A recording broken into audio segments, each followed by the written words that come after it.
Hi everyone, मेरा नाम है शुभम और गुड इवनिंग क्लासेस में मैं आपको स्वागत करता हूं।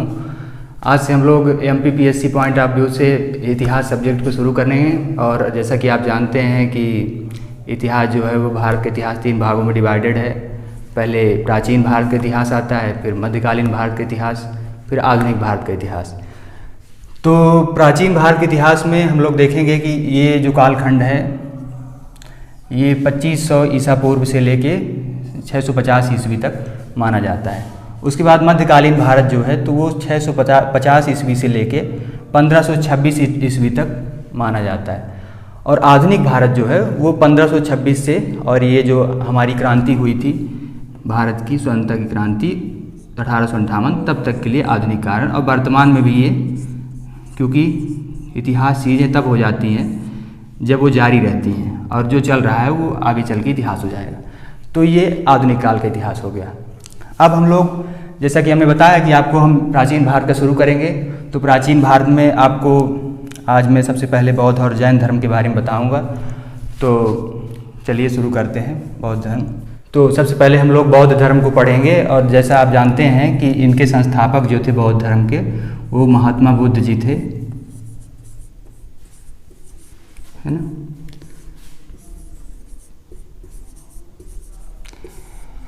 और महात्मा बुद्ध को लाइट ऑफ एशिया भी कहा जाता है। ये एशिया की रोशनी के नाम से भी जाने जाते हैं।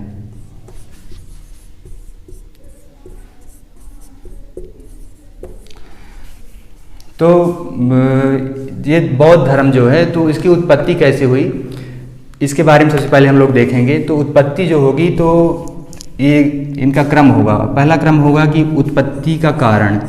देखिए पहले उत्पत्ति का कारण, और जब उत्पत्ति हो जाएगी तो सेकंड चरण में होगा उसका प्रभाव, और तीसरा चरण आप मानिए कि वर्तमान में विकास, वर्तमान में स्थिति।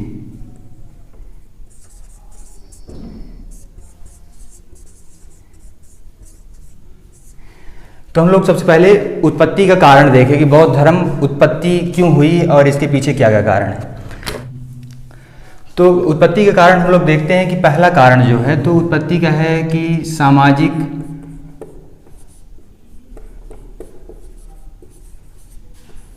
असमानता,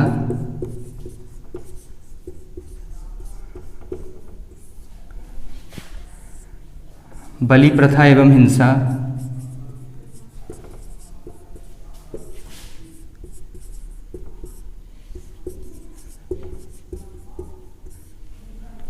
और तीसरा है यज्ञ एवं कर्मकांड के कठिन विधान।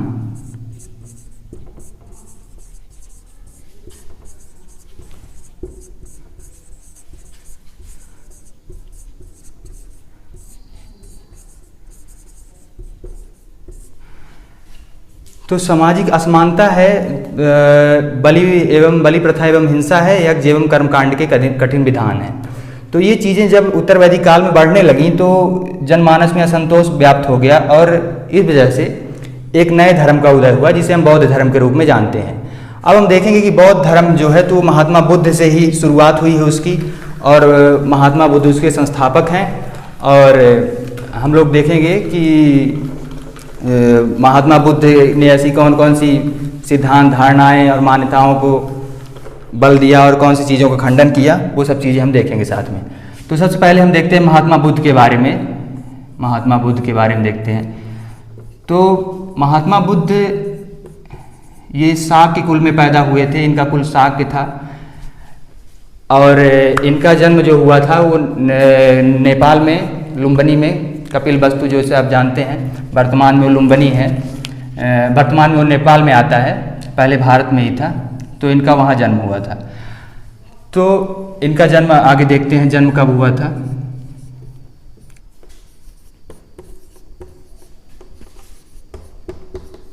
पाँच 63 ईसा पूर्व में इनका जन्म हुआ था। कपिलवस्तु में लुम्बिनी जगह है। और इसको वर्तमान नेपाल, इनका जन्म हुआ था। अब जब जन्म हुआ था, इनके जन्म से संबंधित एक कथा है कि जब गौतम बुद्ध जी का जन्म हुआ था तो एक साधु थे, तो वो आके इनके पिताजी से बोले कि ये लड़का आपका या तो सन्यासी होगा या तो बहुत महान राजा होगा। तो उनके पिताजी को ये भय था कि कहीं ये मेरा बच्चा जो है, पुत्र है जो, तो वो सन्यासी न हो जाए, इसलिए उन्होंने क्या किया कि उनको सब तरह की सुख सुविधाओं से उनको लबालब रखा। उनका प्रयास था कि इनको कहीं भी कोई दुख न दिखे कि ये ज़िंदगी में सन्यास की ओर जाएं, इसलिए उन्होंने जितना हो सकता था उन्होंने इनके सुख का प्रबंध किया। उसके बाद भी महात्मा बुद्ध जी को दुख की छवि दिखती रही बीच बीच में, और ये अपने अध्यात्म में और जीवन का सत्य क्या है उसे जानने की अनवरत कोशिश करते रहे उसके बाद भी। तो सबसे पहले क्या है, एक बार की कहानी में बताऊं, चूँकि ये इतिहास सब्जेक्ट है तो कहानियों से आपको जोड़े रखेंगे और आपको भी क्या रहेगा, आपको तभी याद होगा, याद करने में सरलता भी होगी जब आप जुड़े रहेंगे चीज़ों से। तो क्या है कि इनके पिताजी ने, जैसा आपको पता है कि पिताजी ने इनको प्रबंध किया, लेकिन इन्हें दुख दिखता रहा। तो एक बार ये वैशाली जा रहे थे, तो वैशाली में क्या हुआ कि बीच रास्ते में क्या हुआ कि ये जा रहे थे तो एक बूढ़े व्यक्ति को उन्होंने देखा। बूढ़े व्यक्ति को देखते हैं, उसके बाद ये बीमार व्यक्ति को देखते हैं,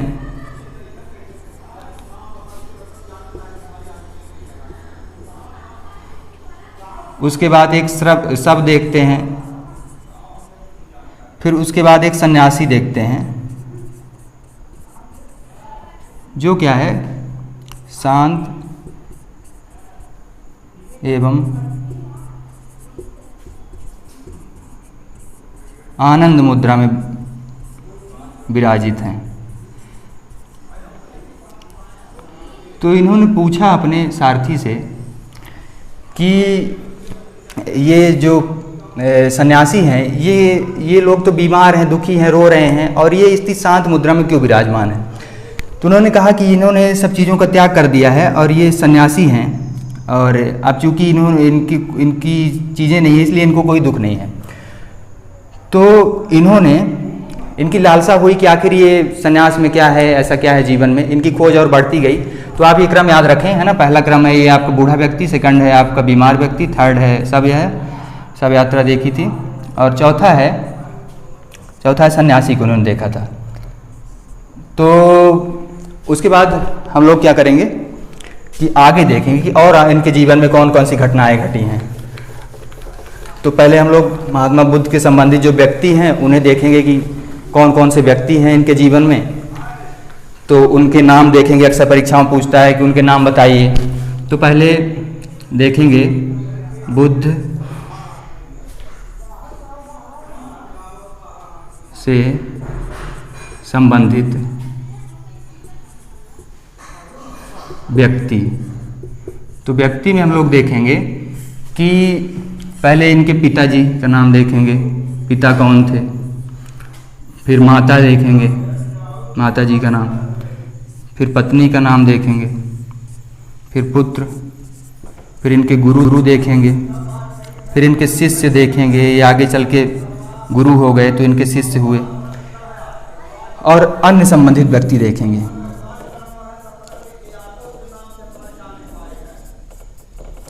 है ना। तो इनके पिताजी का नाम शुद्धोधन था।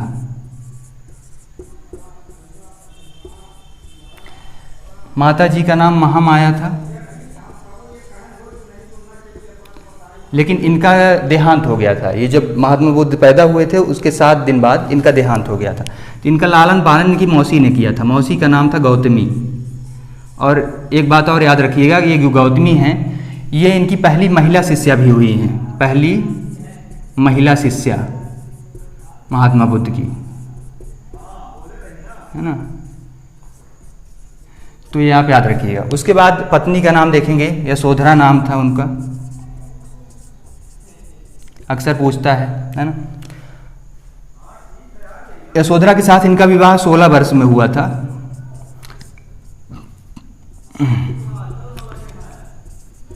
सोलह वर्ष में इनका विवाह हुआ था यशोधरा से। उसके बाद पुत्र को देखेंगे, पुत्र का नाम राहुल था। एक और घटना बताऊं कि जब इनके पुत्र का जन्म हुआ था तो ये इन्होंने कहा था कि ये मेरे बंधन का एक और कारण पैदा हुआ। तो ये पुत्र के संबंध में है, पुत्र का नाम राहुल है। फिर इनके गुरु, कई गुरु हैं वैसे, अलार कलाम का नाम है। अलार कलाम से इन्होंने क्या लिया था? वेदांत की शिक्षा ली थी, वेदांत की शिक्षा। वेदांत जानते हैं आप, हिंदू धर्म में एक शाखा है, जान मार्ग की एक शाखा है वेदांत। वेदांत की शिक्षा ली थी। उसके बाद इनके शिष्य हैं, तो शिष्यों के नाम आप देख लीजिए, नाम शिष्यों के। तो सारिपुत्र नाम है, मोदगलायन नाम है, मोदगलायन। फिर आनंद एक प्रिय शिष्य हैं इनके, और आनंद इनके चचेरे भाई भी हैं, आनंद हैं। तो ये इनके शिष्य। और एक और बहुत प्रसिद्ध शिष्य हुए हैं, महाकाश्यप। तो ये इनके शिष्य हैं। अन्य संबंधित व्यक्ति में उस समय प्रचलित थी आम्रपाली। आम्रपाली जो गणिका है, आम्रपाली। उसके बाद सुजाता है, रुकिए ऊपर लिख देते हैं, तो नीचे आप लोगों को नहीं दिख रहा है ना। तो आगे आप देखेंगे कि अन्य संबंधित व्यक्ति इनके जीवन के, है ना। तो आम्रपाली गणिका है, ये बहुत सुंदरी थी, इसलिए भी विख्यात है। फिर उसके बाद है सुजाता जो है, तो जब इनको ज्ञान प्राप्त हुआ था, ये जब लिबरेशन के करीब थे, तो इन्होंने क्या किया था कि इनकी एक और घटना मैं बताऊंगा आपको, कहानी, तो आप समझेंगे कि ये एक तृण में रहते थे जीवन में। ये जब इन्होंने योग की साधना शुरू की तो एक तृण में रहा करते थे, और रात में एक तृण लिया करते थे। तो ये एकदम सूख के एकदम लकड़ी हो गए थे जैसा कि। फिर क्या हुआ कि एक बार ये बैठे थे, थक गए थे पूरा, कि अब बहुत व्यर्थ हो गया, सब थके थे। एक वृक्ष के नीचे बैठे थे, पीपल का वृक्ष, जहाँ इन्हें ज्ञान प्राप्त हुआ था। तो क्या हुआ कि ये बैठे थे, तो सुजाता ने इनको खीर लाई, तो इन्होंने खीर खाई थी सुजाता की। तो वही महिला है सुजाता, तो ये सुजाता है ना। इनकी खीर खाई थी इन्होंने, ठीक है। और एक और व्यक्ति है, चन्ना क्या है इनका? सारथी है, सारथी का नाम है चन्ना। और कंटक है घोड़े का नाम।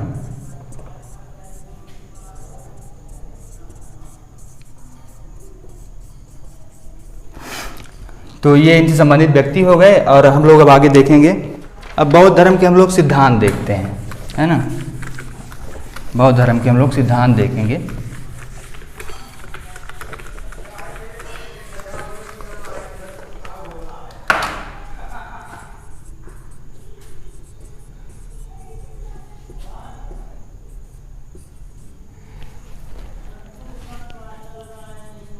धारणाएं, तो ये हम लोग बौद्ध धर्म के सिद्धांत और धारणाएं देखेंगे। तो उसमें हम पहले देखेंगे आर्य सत्य।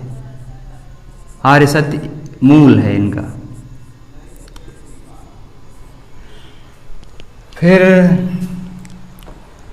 दूसरा देखेंगे सिद्धांत है अनात्मवाद। तीसरा देखेंगे हम लोग अनित्यवाद।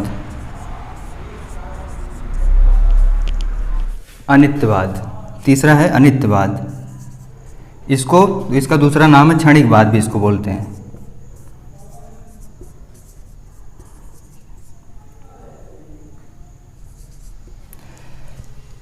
ये सिद्धांत हो गए। और सिद्धांत है मध्य मार्ग।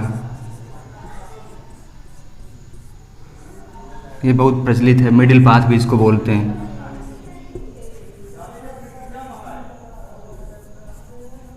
है ना, ये बहुत फेमस है।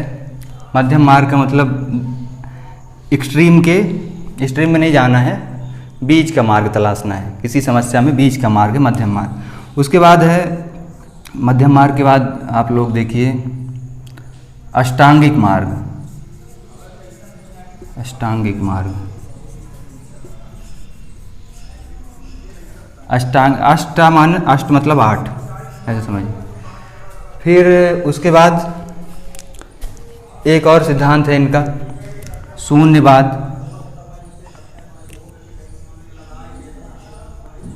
और कुछ और मान्यताएं हैं, जैसे त्रिरत्न, इनमें टर्मिनोलॉजी है, इसको आप और देख लीजिए। त्रिरत्न क्या है ना, ये 3 चीज़ें हैं। त्रिरत्न में 3 चीज़ें सम्मिलित हैं। पहली चीज़ है इसमें महात्मा बुद्ध हैं त्रिरत्न में, धम्म है, और तीसरा है संघ, है ना। ये 3 चीज़ें हैं इनमें त्रिरत्न, है ना। और एक और टर्मिनोलॉजी है त्रिपिटक। त्रिपिटक ये ग्रंथ है, ये सिद्धांत नहीं है, ये दूसरे शब्दकोश हैं, इनको आप देख लीजिए। ज़्यादातर प्रयोग होते हैं, पूछता भी एग्जाम में, तो त्रिपिटक देख लीजिए, है ना। इसमें 3 पिटक आते हैं। 3 पिटक ये एक तरह से आप मानिए शास्त्र हैं। जैसे हिंदू धर्म में ये शास्त्र रहते हैं, उसी तरह इन धर्मों में भी ये शास्त्र हैं। तो ये त्रिपिटक में क्या क्या हैं, ये हैं अभिधम्म पिटक, अभिधम्म पिटक, सुत्त पिटक, है ना, अब विनय पिटक। रुकिए ऊपर लिख देते हैं, माफ़ करिएगा मैं ध्यान नहीं दिया, यह नीचे वो हो गया था, ऊपर लिख देते हैं, है ना। ऊपर हम लोग देखेंगे कि ये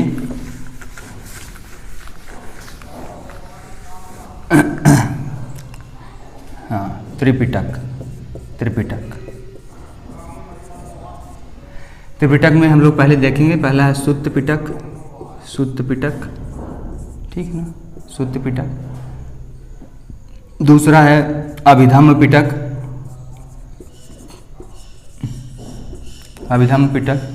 और तीसरा है विनय पिटक।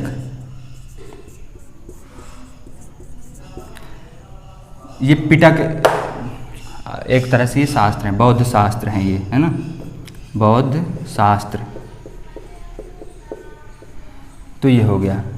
अब इसमें हम लोग देखेंगे, अब यहाँ पर और 2 चीज़ें बता दें, जब ये शास्त्र बता ही रहे हैं तो एक इनमें फेमस है आपका बुद्ध चरित्र। ये फेमस शास्त्र है ना, बुद्ध चरित्र। इसमें महात्मा बुद्ध के जीवन चरित्र का वर्णन है, और ये किसका लिखा हुआ है, अश्वघोष ने लिखा है, अश्वघोष ने इसको लिखा है ना। और एक है आपका मिलिंद पन्हो,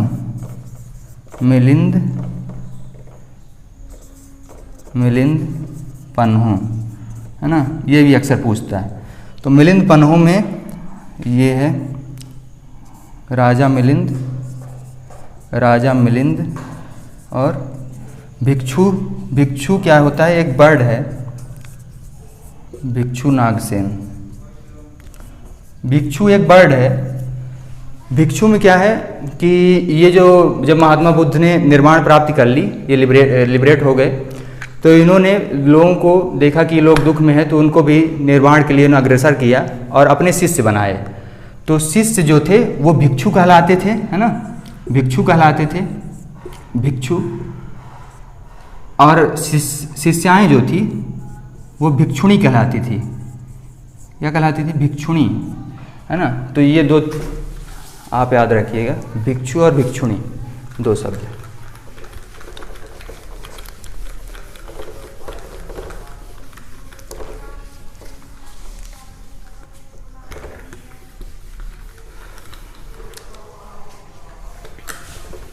अब हम लोग देखेंगे कि आर्य सत्य, है ना, आर्य सत्य क्या है। आर्य सत्य ये इनका बेस है। ये महात्मा बुद्ध का सबसे जो प्रमुख है सिद्धांत है, उनका जीवन दृष्टिकोण इसमें लिखा हुआ है। और वो बताते हैं कि जीवन में क्या है, ये चीज़ गौर से देखेंगे तो आपको ये चीज़ें दिखेंगी, है ना। और उन्होंने आर्य सत्यों में क्या कहा है, पहला 4 आर्य सत्य दिए हैं, टोटल 4 आर्य सत्य हैं टोटल, है ना, 4 आर्य सत्य हैं। तो पहला आर्य सत्य जो है, तो उन्होंने कहा है दुख है। क्या है? दुख है, सफरिंग।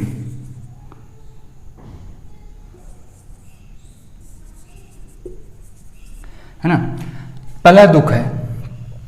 दूसरा है दुख समुदाय, है ना, दूसरा आर्य सत्य है दुख समुदाय। तीसरा उन्होंने कहा है दुख निरोध की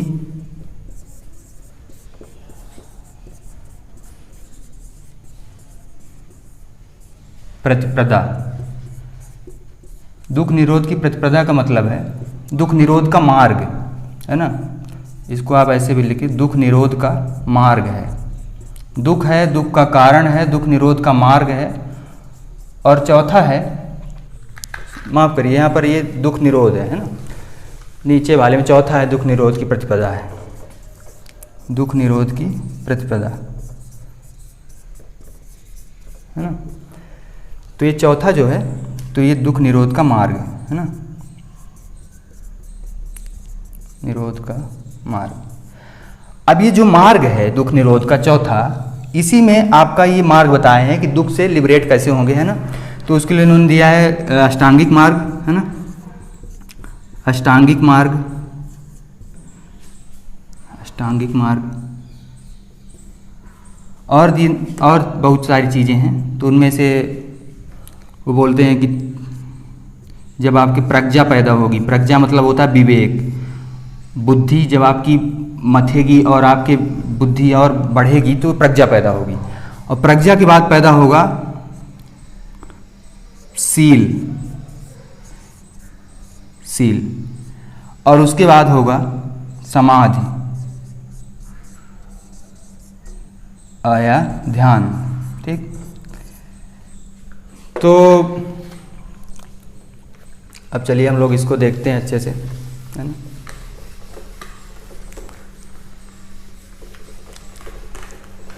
तो अष्टांगिक मार्ग है, प्रज्ञा है, सील है और समाधि है या ध्यान।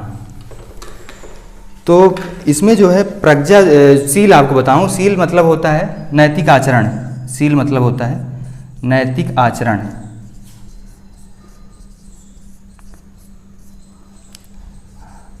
ये है सील, और ये आगे समाधि, मेडिटेशन।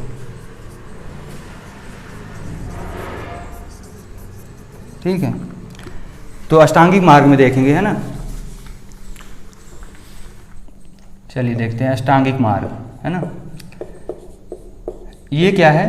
दुख निरोध का मार्ग है कि दुख से मुक्ति तो होगी, लेकिन कैसे होगी, तो ये इसके लिए बताए हैं कि अष्टांगिक मार्ग होगा, है ना।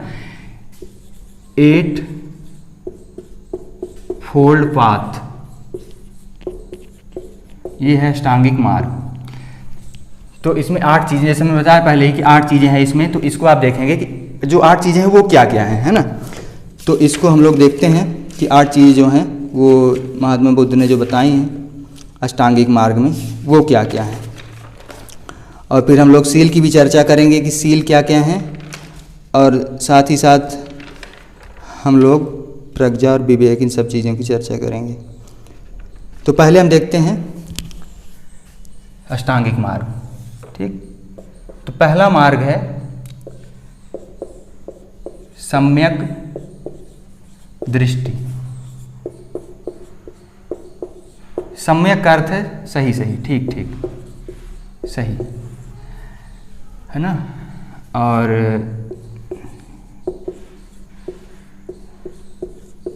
ये सम्यक, राइट व्यू। फिर उसके बाद देखेंगे कि दूसरा है सम्यक संकल्प, है ना, सम्यक संकल्प। सम्यक का वही अर्थ होगा, सम्यक मतलब सही, और सही का इसमें अर्थ होगा सम्यक जो आपके प्रज्ञा और सील, इन सब चीज़ों से होके आए। और एक चीज़ और है इसमें हम ऐड करने, प्रज्ञा उसमें देखिएगा, सील है और करुणा, करुणा आधार है बौद्ध धर्म की। करुणा का मतलब होता है कि हम जैसे हैं दूसरे वाले को भी उसी तरह का जीवन मानेंगे और उसके साथ अच्छा व्यवहार करेंगे, तो ये करुणा है। तो करुणा मर्सी, तो करुणा है इसमें मुख्य आधार है। जैन धर्म जिसे अहिंसा जानते हैं, है ना, तो ये अहिंसा है, ठीक है, ये करुणा हो गई। और ये फिर ये ध्यान और समाधि, ठीक है, या इंग्लिश में वर्ड आता है इनलाइटनमेंट।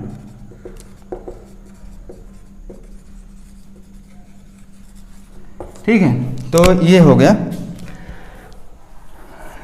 करुणा। तो सम्यक संकल्प, संकल्प का अर्थ होता है जो हम चीज़ें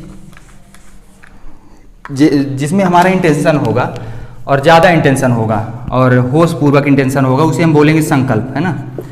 उसमें हम लोग सोच विचार के जो निर्णय लेंगे वो संकल्प पूर्वक होगा, तो वो है संकल्प, है ना। तो संकल्प बोलेंगे कि राइट इंटेंशन, ठीक है। तो ये दूसरा हो गया सम्यक संकल्प, ठीक है। अब तीसरा है इसमें सम्यक वाक, सम्यक वाक, सम्यक वाक, वाक या वाणी, ठीक, राइट स्पीच, ठीक है। तो ये तीसरा हो गया, जो बोलेंगे वो विचार के और होशपूर्वक बोलेंगे, ये तीसरा है। चौथा है राइट एक्शन, सम्यक कर्मांत, सम्यक कर्म, है ना। कर्म मतलब जो हम करते हैं, कर्म या कर्मांत, सम्यक कर्मांत, ठीक है। तो इसके लिए राइट एक्शन, राइट एक्शन, ठीक है। ये चार चीज़ें हो गई। तो इसको हम लोग बाद में इलेबोरेट कर देंगे, पहले हम लोग देखते हैं आठों चीज़ें क्या क्या हैं, आठ फोल्ड पाथ क्या है ना महात्मा बुद्ध के, वो सब चीज़ें देखेंगे। तो चौथी ये हो गया एक्शन, और फिर पांचवा है सम्यक आजीविका, सम्यक आजीविका। सम्यक आजीविका का अर्थ है जो जीवन निर्वाह के लिए जरूरी है वो आजीविका है, और जो आजीविका होगी वो शुद्ध रूप से होगी, वो न चोरी से होगी न किसी का दूसरे की हिस्सेदारी में उसको बलपूर्वक उसका अपना बनाएंगे, ऐसा कुछ नहीं। बस वो अपने कर्म द्वारा और शुद्ध कर्मों द्वारा अर्जित की हुई होगी, तो वो है सम्यक आजीविका, है ना। तो इसके लिए वर्ड है राइट लिवलीहुड, राइट हुड, ठीक है, ये है सम्यक आजीविका। और छठवां है राइट एफर्ट, सम्यक व्यायाम, सम्यक व्यायाम, ठीक है। इसके लिए वर्ड है राइट एफर्ट, राइट एफर्ट, ठीक है। सम्यक स्मृति, सम्यक स्मृति, इसके लिए इंग्लिश में वर्ड है राइट मेडिटेशन, राइट मेडिटेशन, ठीक है। तो इसका मतलब है जो बुद्धि होगी वो विवेक पूर्वक होगी, प्रज्ञा से भरी होगी और उसका निर्णय होगा सम्यक स्मृति। फिर आठवां है, आठवां नंबर आपका आएगा सम्यक समाधि,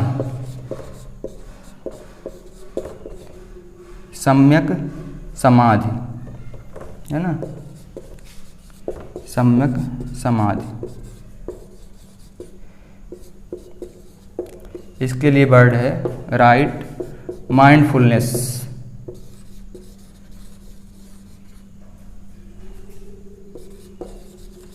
ठीक है। तो ये हो गए 8 अष्टांगिक मार्ग, ये प्रमुख मार्ग हैं और ये अक्सर पूछा जाता है एग्जाम में, और इसको हम लोग समझ गए हैं, है ना। और अभी ये वीडियो ज़्यादा हो रहा है तो हम लोग यहीं आज बंद करते हैं अपना। थैंक यू आप सबका आने के लिए।